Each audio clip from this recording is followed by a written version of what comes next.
Hello, everyone. My name is Olga. Steve. Tonight we will tell you. Oh no.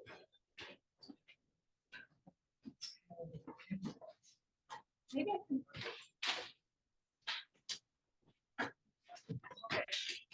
Okay.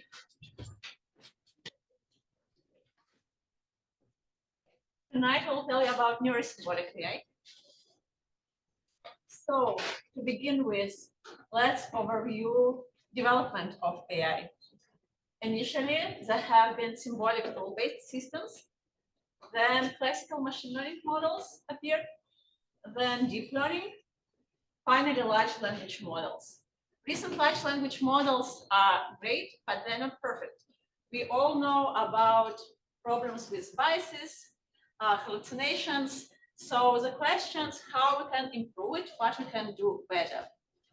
It looks like adding more data would not help because already a huge amount of data is used to train these models. So data is not an issue. Looks like compute power is not an issue as well. So the question is, what is this component which can make existing models better? And there is a hypothesis that the next revolution could be Neuro-Symbolic AI, and it will require knowledge and logic.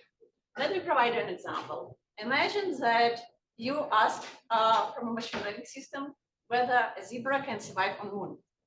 So machine learning system will, do you have data about zebras on the moon? If not, maybe at least horses. If not, there is not much system can tell you, right? But if you ask a human the same question, human will probably explain you that zebra is an animal needs oxygen to survive. There is no oxygen on the moon. That's why the answer is probably no, right? So the human can do it because she has some knowledge. This is a key component. And this knowledge exists, for example, on Wikipedia database. So if you can incorporate Wikipedia into your model, maybe you don't need as much data, or maybe you don't need data at all, right? So this is one example. Another example is logic.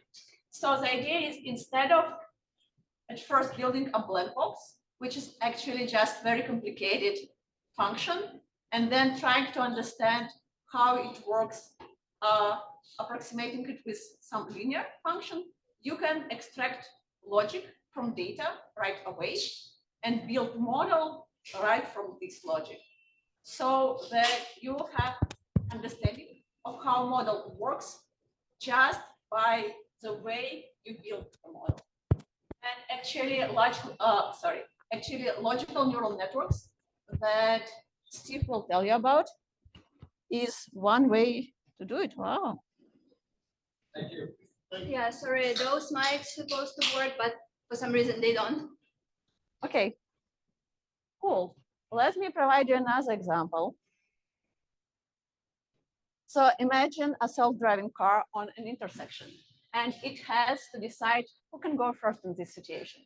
Of course, at first, standard deep learning needs to be used to identify objects like there is red car, there is blue van, there is white car. But then actually to decide who can go first, you just need to know traffic laws. This is definitely something you should not learn from data, right? You just add this logic on top of your image recognition or something. So what is Neuro-Symbolic AI? It is an approach which has goals of learning with less, generalizing far from training data, and providing transparency and explainability. And it achieves these goals with mixing neural nets and logic. There is already a bunch of approaches in the area. Of course, we are not going to tell you about all of them, but we will cover a few from old ones to the most recent ones. So let me begin with an old approach, which is called knowledge-based artificial neural nets, or KBAN, which is actually from, as you see, 94. And this is an approach which turns a prolog problem into a neural network and then learns. Prolog is a logical programming language, which, for example, can look like this. So here colon dash means implication. So for example, the first line means that B and Z implies A. Second line means then that C and D implies B. Then E, F, G implies B, etc. So the first thing you do is just to rewrite it a little bit. Basically, you just split B into B prime and B prime prime so that B can be either one of those. And then you represent it as a graph. And you can see that in this graph, you have nodes of different types. You can have an AND node or conjunction. You can have OR node or disjunction. And yeah, you have this graph representing your logic. And you can notice that this graph is very similar to a neural net. So basically you add links and then learn. Of course, I'm skipping all the details here, like activation function, loss function, but just wanted to provide this idea that the idea itself, it is not new. It appeared in '94, and there are some approaches from long ago. Now let me move to a more recent one. It's called DeepRoblog. Actually, this approach that I showed you before, which turned Prolog problem into neural network, it started with Prolog programming language, which is logical programming language. Then Prolog was extended to Problog, which is extension of Prolog with probabilities. And DeepRoblog that I'm going to show you, it's an extension of Problog with deep learning. So it's a probabilistic logic programming language, which integrates general purpose neural nets and probabilistic logic modeling and reasoning. Let me show you an example. Imagine that you have a logic, some logical sentence A and B implies C. It's a logical formula, and you're trying to understand its Boolean value. To do this, you just use truth tables for conjunction and implication in this particular case. So once you have logic, you want to convert it to probabilities. So this is your logic. At first, you extend it with the missing events. For example, in this original logic, you did not have not A.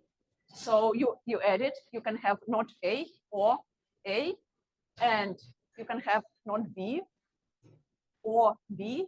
And if you have A and B, then it implies C. So it's basically rewriting the same so that it includes missing events that can actually happen in the world. And then these you can convert to probabilities.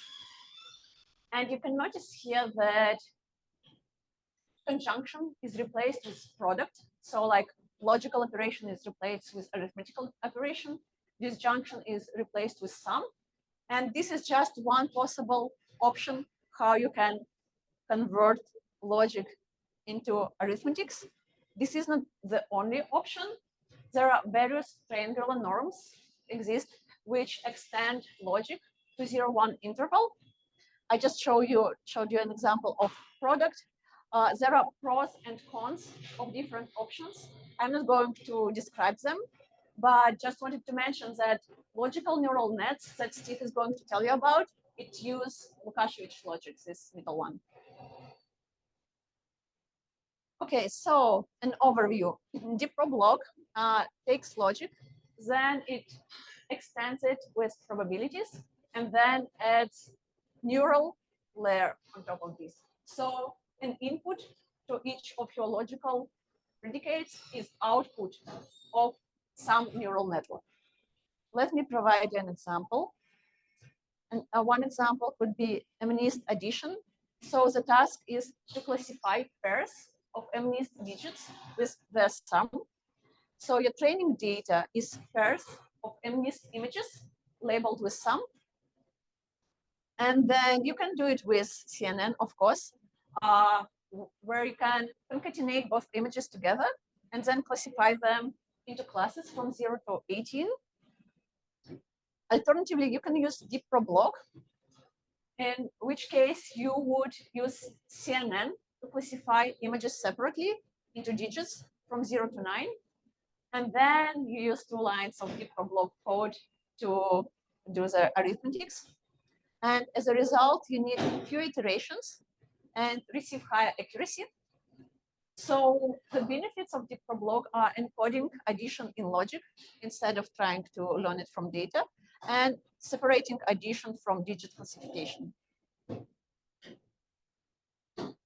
So this is the performance. You can see that deep block versus CNN can achieve better accuracy in much fewer iterations. And even more, this can be very easily extended to multi-digit addition. So this is the performance. And this is our ultimate architecture. So you can see standard CNNs in the bottom. You classify both images separately, and then you use output of those classifiers as an input to your logic part of the program. Okay, so it was about deep block. Next, we'll tell you about GFlow networks. It's a recent work about your recent work from Yoshua Bengio. I'm pretty sure you all know Yoshua Bengio. This is the person with the highest H index in the world, one of fathers of AI, who received Turing Award, I believe 3 or 4 years ago, together with Yann LeCun and Jeff Hinton. And yeah, this is his recent work. And I'll pass it over to Steve to speak about it. Thank you, Olga. Can everyone hear me? No? Oh, let me give you this device. Oh, you have one? Oh, boy.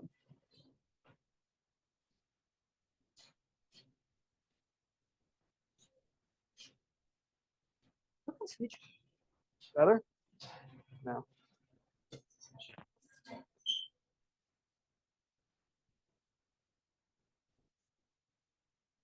How about now? Hey, nice. All right, so let's jump into GFlow networks.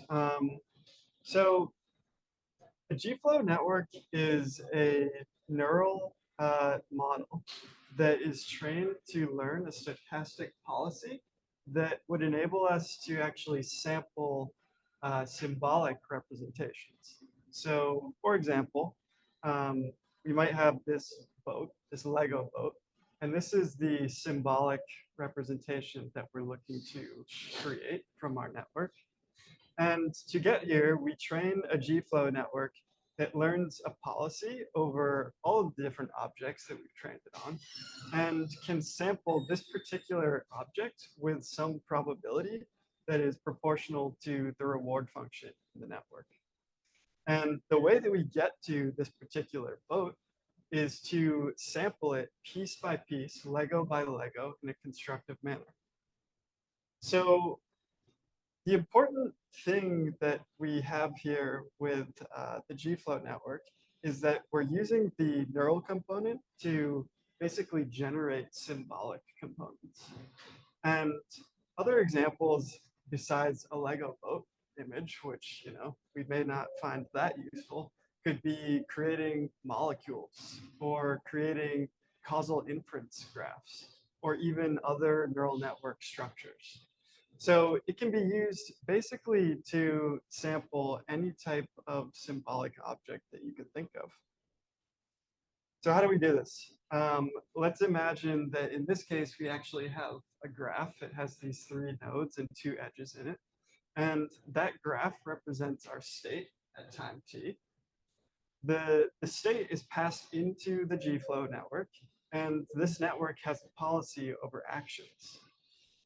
We can sample from that policy to take some action, which in this case could be to add a new node, this 4th node that connects an edge to node 2. And that would transition us from state ST to state ST plus 1. And then we just repeat this process until we get to some terminal action, which would denote that we've reached the symbolic object that we wanted to sample. So what does the flow stand for in GFlow network? It's actually a pretty important component of this, it enables us to treat the reward function as a probability distribution. And to do that, we can think of our network as creating a directed acyclic graph that is like a flow of water. So this water travels through the graph, and we can't lose water or create water as it travels through. So what does that mean? Well, you can see here that the flow travels through each node in the graph, and that enables us to wind up at these terminal states, which we denote by x here, which have some probability of being sampled. The graph could be infinite, and you can actually sample both forward and backwards. So you could, for example, remove a Lego from the boat if you wanted to. So how do you get this property where you actually have a flow and thus can interpret sampling from this network as probability? Well, the first thing is that your flow function has to be equal to your reward function. Secondly, the flow at state 0 has to be equal to the sum of the rewards at all of the terminal states, right? So once we have that constraint held in the network, then we have our policy, which is a policy over actions given your state. And this enables us to calculate a probability from going from state S to state S prime. That probability would be equal to the flow from state S to state S prime divided by the sum of all of the flows out of state S. So just going back here to the graph, if we look at this first state, then these two amounts of flow need to sum up in this lower part of the equation. We can do this backwards as well, so we can compute probabilities going from state S prime to state S. So in summary, this technique is really useful for learning distributions over symbolic objects. You can scale up the size of your G-flow network to as large as is required and still create very small world models. For example, you can create molecules of only a very small size, but have a network that understands how to sample those molecules that is extremely large and could be trained on a massive amount of data. Okay, so if we actually manage to do this, then what it means is that we have this flow matching constraint satisfied, and the amount of water that's going into any state is equal to the amount of water that's going out of it. And finally, that results in us being able to sample from this trained policy and know that we're going to sample objects X with some probability. And that probability is equal to the reward for that object X divided by the sum of all rewards. All right, so our final topic here is logical neural networks. This is work that's coming out of IBM. And the idea here is to actually seamlessly integrate the neuro and symbolic components. So why would we want to do this? Well, the idea is that there's strengths to each of these techniques, and we want to be able to leverage the best of both worlds. So on the symbolic side, we can introduce domain knowledge and constraints into our models quite easily with symbolic approaches. For example, the left-hand turn for a car. I adjusted Yep. a little bit more. So it's slipping down. Better? Is it better now? Yeah. Oh, thanks. These models are fully explainable. They never leave a human interpretable space.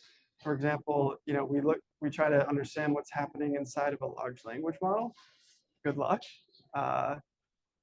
With one of these models, the structure inside of it is still in a symbolic representation that humans can understand.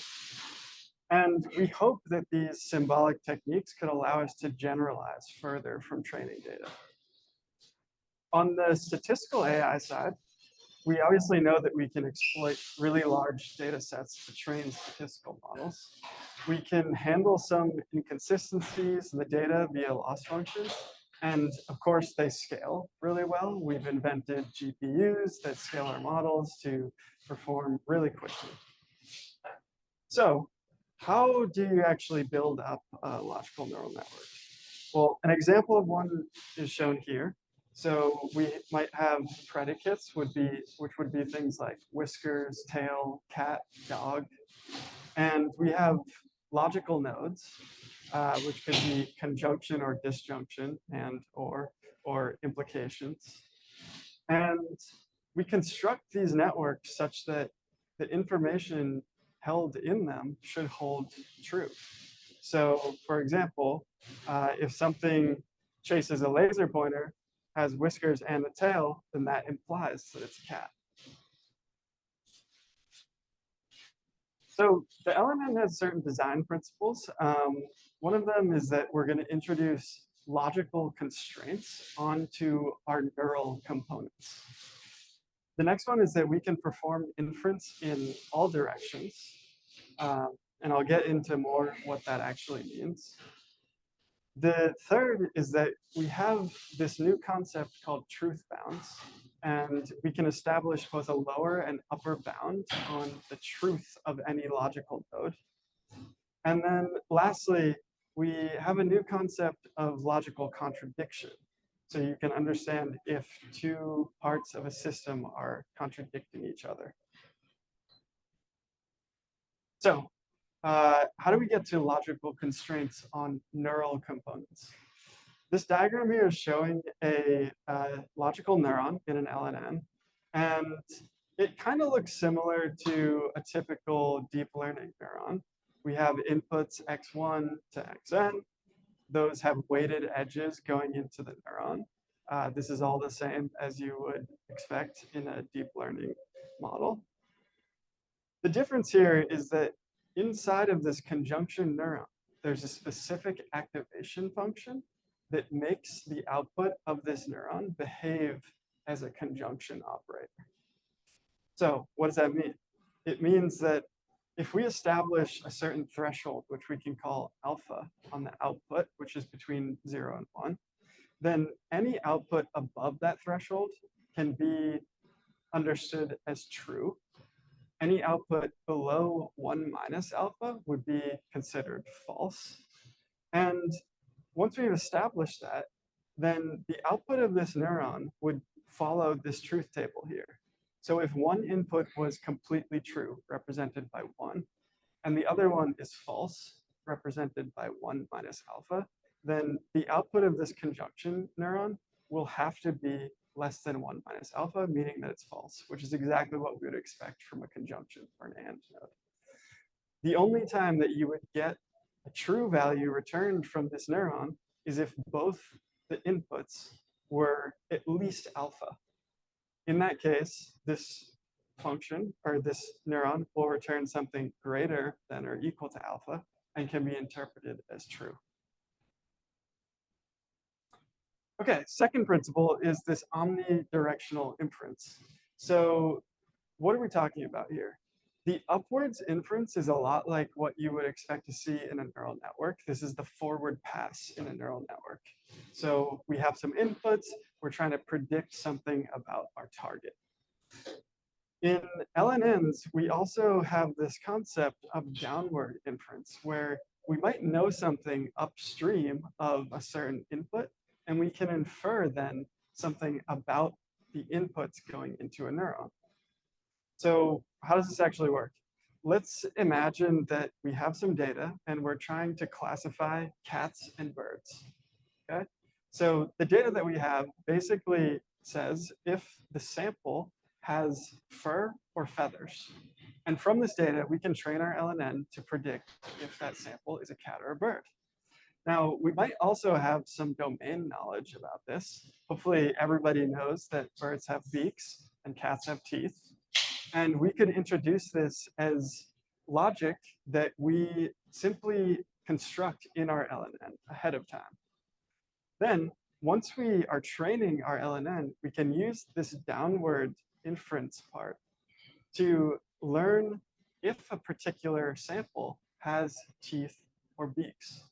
Now, that in itself might not be that useful, but imagine if you connected all of Wikidata.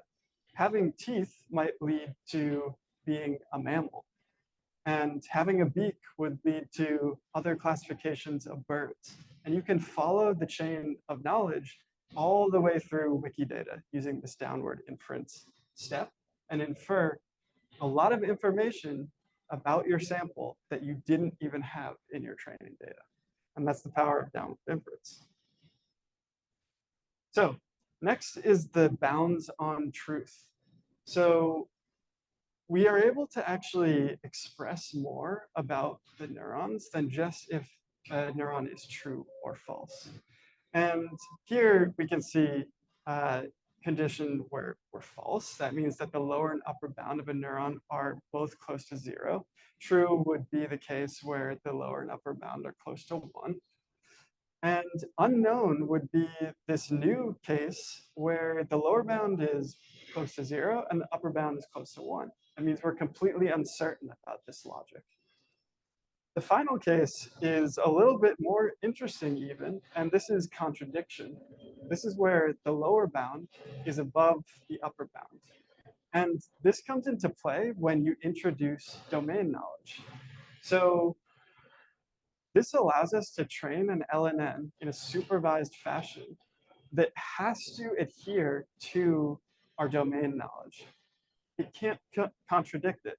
And the way that we do that is through this new aspect in our loss function, the contradiction loss. So these other parts of the loss function you would recognize more readily. We have our supervisory loss, we can use some regularization, we can constrain our network to be of a certain size so that it's interpretable, which might be another form of regularization. And this last piece, contradiction loss, is how we can ensure that an LNN actually adheres to the domain knowledge that we have supplied it with ahead of time. If it starts to contradict the domain knowledge that we put into an LNN, then it will start to incur a loss. And it will then be forced to correct that error, even if the data is telling it that this contradictory thing is true. All right, so how do we use LNN? Olga and I have been working on a project where we're trying to use LNNs to extract logic from tabular data. The first place that we've applied this is in a recommendation engine in which we learn how to recommend products that our sellers should sell to clients. And this basically is an explainable classification method. So you can train up one of these LNNs, and because of the nature of the model representation that you have, you can actually just look at the logic that was learned. It's exactly equivalent to looking at some logic over your features, which means that it hasn't left a human interpretable space at any point. From that, we also get automatic explanation generation. That means that we can simply look at the logic that was used to make a prediction, and that is the explanation for our prediction. We don't have to use SHAP or LIME or some other ad hoc explainer afterwards to fit a linear function of our complex model. The model itself can tell us exactly how it did that prediction. And right now we're also working to extend this method to regression, and hopefully many more things in the future. We will have an upcoming paper on this, and we also plan to open source some of the technology that we built around the LNN that is all built on PyTorch. So this is basically an extension to the PyTorch framework, and it allows one to build up logical neural networks that can scale massively using GPUs and all of the fancy bells and whistles that PyTorch has. So with that, we'll take any questions if we have time.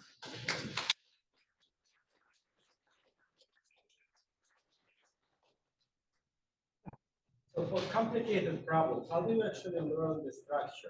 Do you like extract it knowledge graph, like how do you actually learn the structure during the training? Yeah, so you could actually do a bit of both, right? So the idea is that you could have some knowledge, let's say in a knowledge graph, and that's fixed. We know it to be true. That would be one part of this network. Now, let's say that that's not enough, or we have some data and we want to supplement the knowledge that we have in a knowledge graph. We can actually learn the structure that we would need to make predictions from that data directly. We can't go into the details of it just yet, but basically you're inducing logic that is predictive of your target directly from the data. Yeah.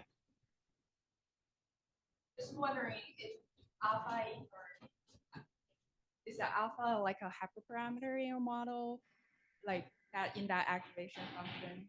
Yeah, alpha basically controls how much of the range from 0 to 1 you would consider to be uninformative in a way. Anything above alpha you can state is true. Anything below alpha you can state is false. Things that are in the middle, you don't have as much confidence about. You could say somewhat true, somewhat false. But to enable you to interpret the logical neuron as Boolean logic, you need this alpha threshold above which you would consider the output to be true. Yeah. On a slide with the virtual one neuron, access point into neuron is like alpha one. Yeah, that one, yeah. Can we do the same with just one neural network layer, like ReLU on the axis, which realize whether it's alpha or one minus alpha, and then function of this. Like, I think we can do this with one layer neural network. Yeah, I mean, in practice, this is showing a single neuron. In practice, to gain computational efficiency, it's a good idea to stack these up into giant matrix multiplications. Is that your question, or? No, like, why is this better than neural network? I think we can do the same with the regular neural network. So it's a little strange to wrap your head around, but this is actually a neural network. There's nothing, if you were to implement this technique, there's nothing that you would have to do outside of using the regular functionality of PyTorch to implement this. The only thing that you do have to do is implement the specific activation function that will cause this neuron to behave as a conjunction. So Olga mentioned previously this Lukashevitz logic right here. So you're basically just implementing that logic right there. And then inside of your neuron, once you've implemented this, you have a neural component that behaves as a logical one. But how do we get bonus for explainability? Because of this logic, it's easier to explain. So once you've trained up a logical neural network, you'll get some structure like this. Let's say you're trying to predict something about cats and dogs. You would get a structure like this. And if you were trying to predict, is your object a cat, and you had some information about whiskers, tails, laser pointers, then you would return as your explanation, why is this object a cat? Well, it's a cat because it has whiskers, tails, and chases laser pointers.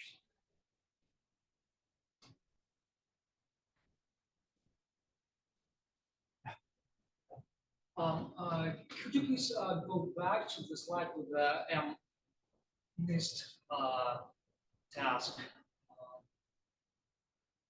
Yeah. So my understanding is that you are either trying to classify each of those digits and then use the deep roll. or you are using a single network to classify it into like 1 out of 90 classes, right? Yeah, but like, is it possible probably to employ two neural networks to classify each of those two digits and then use another neural network which deals with the result of classification? So that's one question. And another it seems that the thing you are doing with deep what it kind of infers that what you are doing is addition. My question is, if we were doing other things like subtractions or division, can it infer the same? Do you want to answer? Sure. I don't have mic, but so, to the first question, of course you can use separate neural net for addition, but the whole point is that there is logic that you don't need to learn. There is logic, there is like domain knowledge. You already know how it should behave. Like similar to traffic laws, there is just traffic laws. There is not something you should learn from data. There is domain knowledge that you already know. And to the second question, sorry, I forgot. Yeah, so my question was, do we tell it in advance that we are going to add numbers, or is it trying to kind of infer this? Yeah, of course you can use any domain knowledge. So it could be division. You can insert logic about how you divide numbers. Maybe, I think you can use logic how you divide numbers. You can use logic, I don't know, how you use trigonometry functions. Whatever logic you have, you can add it on top of your neural layer. It's totally possible, yeah.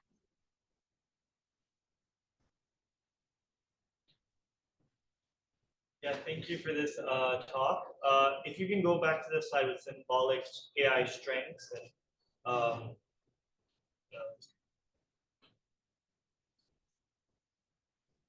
yeah, this one, so I was really intrigued by you mentioning generalizability as one of the symbolic AI strengths. Can you speak more as to what you're imagining as like how generalizability can be used with symbolic AI? Yeah, sure. So I think to go back to Olga's example about the zebra on the moon, right? So let's say that we have some system, it's trying to generate answers about just general knowledge, and it's been asked this question about the zebra on the moon. In that case, we probably don't have data about zebras on moons, so we wouldn't have learned if a zebra could survive on the moon from our data. But if that system was hooked up to Wikidata, for example, with the logical neural network, hooked up to Wikidata, then through something like that downward inference process, we would have connected our information that we have learned about zebras to the information that's in Wikidata about zebras. And we could infer from that Wikidata information that a zebra can't survive on the moon. So in this way, we have no training data whatsoever that relates to the zebra on the moon, but because we've connected our system to domain knowledge, we're able to generalize to that question. Okay, thank you. Yeah. So the examples of all the logics, there's been classical logics. Has there been any work on constructive logics where maybe trying to force something with these thresholds such as true or false, you get better granularity with the returns? What was that last part? Better granularity with returns that would be there in constructive logic. Yeah, there's definitely interest in trying different logics. And these are just a couple that are out there, but they all have different properties. Like for example, Lukashevitz logic allows you to uh, perform inference without any other implementation besides conjunction and disjunction. So you can actually, perform implication without any other implementation besides conjunction and disjunction. Godel logic isn't the same way. Other logics would have different properties. So there's pros and cons to each. Some might have the behavior that you're describing, but lack in another area. So it really depends on what you want your system to do. How can you accommodate updates from knowledge graphs with your data? You have to retrain your model. Yeah, if you wanted to incorporate the information, some new information from Wikidata, you would want to at least do some of the upward downward passes on your logical neural network, if that was the system that you were using. And then that would influence all of the other logic that you had in the network. You wouldn't have to necessarily train from scratch, but you could just do some updates given new information that's on Wikidata. Since your system is explainable, do you do hand surgery? Yes, you can absolutely do hand surgery. You can introduce constraints. You can change weights within the model that would change the behavior of specific logical nodes. So you can control a lot about the way that your system behaves. So while having the neural and symbolic capabilities nullifies each other's weakness, is there any specific drawbacks to this, like something like higher computation costs? Yes, yeah, that's exactly right. I would say compared to a traditional neural network, there is a higher computational cost, especially because if you want to get the benefits of this up-down process, you're essentially doing multiple passes, right? You're not just doing a single forward pass, you're now doing a backwards pass or a downwards pass. And then you're going to do this multiple times until the logic, the weights in your logical neural network converge or you reach some stopping criteria. So it is more computationally expensive. Yeah. Have these techniques also been extended to like first and second order logics, or is it still natural function? Yeah, there has been work to implement LNNs with first order logic. I don't know if it's gone to second order logic at this point. And there's actually pros and cons to using first order logic versus maybe something like you would consider predicate logic. So again, it's like a trade-off that you have to decide as you're building your system.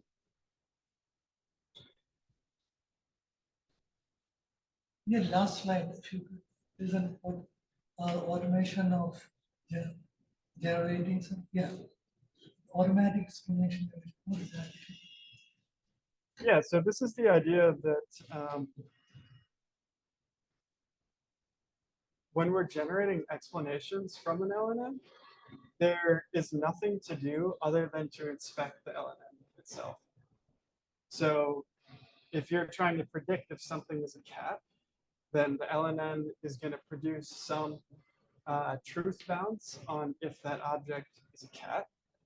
And then to determine why it made that particular prediction, so let's say that it thinks it is a cat, all you need to do is traverse back into the LNN to expose this logic here.